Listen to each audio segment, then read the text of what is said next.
जन्मभूमी news आपली बातमी।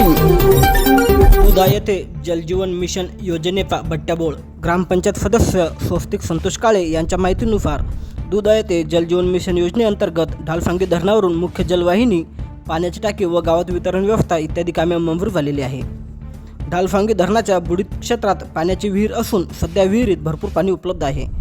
गावात पूर्वीचे 2 पाण्याच्या टाकीचे बांधकाम झालेले असून गावात पाणी नसल्याने नागरिकांची गैरसोय होत आहे।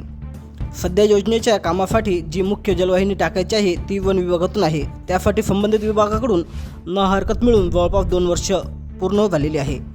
मुख्य पाईपलाईनचे काम हे मात्र अद्यापर्यंत सुरू झालेले नाही। ठेकेदार यांची बऱ्याच वेळ भेट घेतली असता हे उडवाउडवीची उत्तरे देतात। संबंधित ठेकेदार यांनी मौजे दुधा येथील जलजीवन मिशन योजनेचे काम त्वरित दिलेल्या मुदतीमध्ये सुरू न केल्यास स्वस्तिक संतोष काळे हे दिनांक 10/3/25 पासून ग्रामपंचायत कार्यालय दुधा येथे बेमुदत अन्नत्याग आंदोलन करणार असा इशारा त्यांनी यावेळी दिला आहे।